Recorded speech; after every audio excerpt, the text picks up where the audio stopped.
Hello, my friends, and welcome back. Thank you very much for being with me again today. The Slovakian Prime Minister, Mr. Robert Fico, is a straight shooter, and he's gonna say, and he already did actually, the quiet part out loud. He says the emperor has no clothes. So he calls the things the way he sees them, and the way I think to a small extent they are. The big picture is not that Mr. Fico, in my assessment and my knowledge and my information, is. He's going to mention one part. Now, here it is. Ukrainska Pravda. Slovakian Prime Minister believes Russia started war against Ukraine because of, and I'm quoting, rampant Ukrainian neo-Nazis. So he thinks that the Russians invaded because of that. I think that's one of the reasons, but I don't think it's not the determining. You can say, well, it is a determining because based on that ideology, they were so eager to follow the other guy's orders to fight the Russians. Nationalism pushed to an extreme. All right? So he is, I think, partly accurate, but I don't think that's the big picture. The big picture is bigger than that. It's not that some guys over there, they love their country and they hate Russians. That's, besides, if they hate Russians, they will hate the Americans too, because the Americans let Ukraine being part of Soviet Union. That's a low blow right there. Okay, and others, they should hate the Germans as well. No? Oh no, they liked it because they were waving at the Wehrmacht. Remember when the Wehrmacht conquered, went east towards Moscow? There were many Ukrainians. Yes, now we are the Jews. Remember that one? Yeah, okay. You don't believe me? You gotta read. You gotta read, my friends. I know it's not that popular, but go. Go and see. Go and read. This is Mr. Robert Fico, and his picture is printed accordingly, so it gives you a baboonish reaction or face or a bad dude. If this would have said something fantastic, he would have been in a better position, or something like that. But what do you want? This is the media. Slovakian Prime Minister Robert Fico has said that Russia started its war against Ukraine in 2014 because Ukrainian neo-Nazis were rampant. No, the things were bigger. Russia had to go. These guys planned to destroy Russia. That was the whole goal. And then after Russia, China, this was the goal right here. Let me show you. This was the plan. This was the goal right here.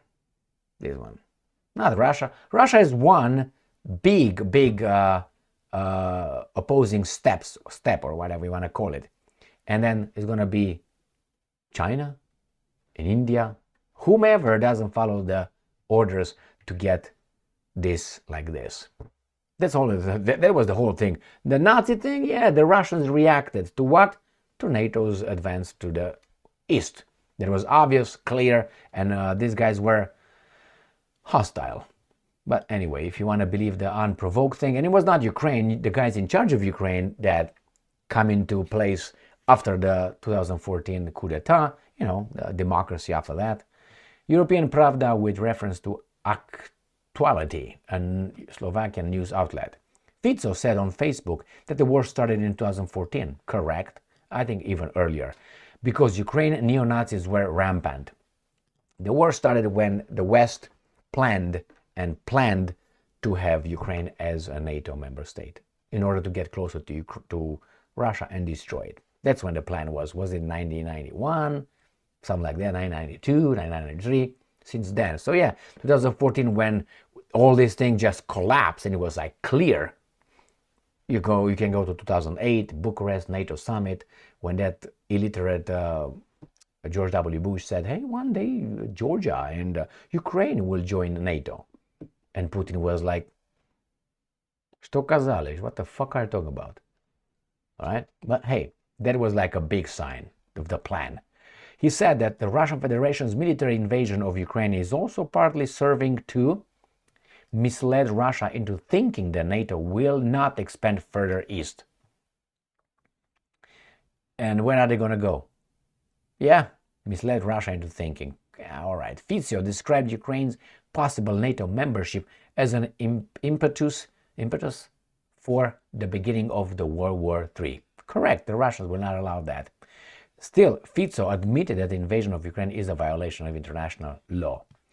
Well, you see, if someone, I'm just saying, if someone comes and, let's say you're a female, and someone wants to come and do something bad to you physically, okay, and that person grabs you and tries to, do something to you, or is going to tell you, I'm coming to get you.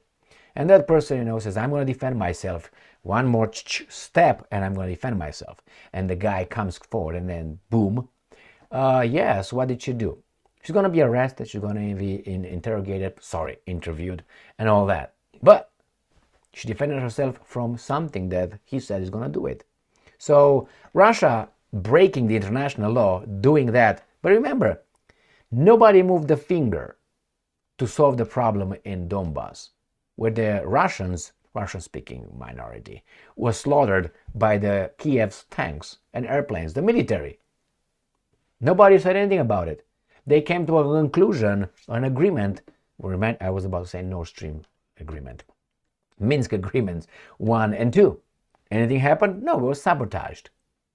Sabotaged by the same guys. So you see, I'm violating, but you're already with your finger penetrating me. And I get this and boom, and you're a criminal? I don't think I'm a criminal. The same here. Yeah, okay, yeah, Russia did that. But didn't it call on these guys, hey, what's going on over there? Nobody cared. Why? Because it was going according to plan. So yeah, Fico looks at the small thing on this. Because people say, that's stupid. How could a Jew be with the Nazis? Well, if you think that way, then let's think about this way. How could it be racism in the United States of America when we had a black president? Obviously, it's a lot of holes in that Swiss cheese that I just mentioned. The same is with the Jewish guy elected, with his prime minister appointed, and with the defense minister appointed. And I'm talking about Reznikov, not Umerov. And with Yermak, Andriy Yermak, appointed. All these guys. You know what's strange? Not strange. This is not a self-fulfilling prophecy, because it came from someone else. Someone else said it earlier than 2003. And he said this: the problem with these guys, you know who the guys are, is that they have so much chutzpah, that they will just expose themselves. They can't handle it just from behind the scenes anymore. They want to be the ones. The ego cannot, you have an expression in Romania, I don't know how it would be translated in English, I will try to translate it, it's like this: fiecare pasăre pe limba ei piere. That means each bird dies on its own tongue. That is, the bird's gonna risk eating, because it's hungry, those things, and it's gonna risk certain things to get food. The tongue, like, wants to eat, and then the enemy, the cat or the humans or whomever the enemy would be, the predator is gonna get them. Because if you want to catch a bird, just put certain pack, and the bird is gonna come slowly because it's hungry, closer, motherfucker, and it's dead. Or whatever you want to do with it.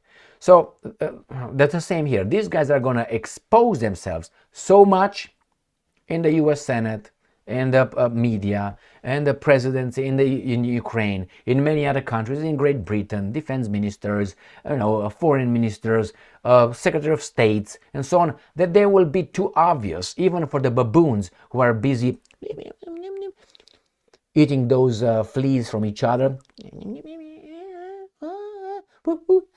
They will realize, hey, too many of these guys, how come? Too late. By then, they will be the frogs in the boiling water. They cannot jump out of the boiling water, because their muscles are mushy.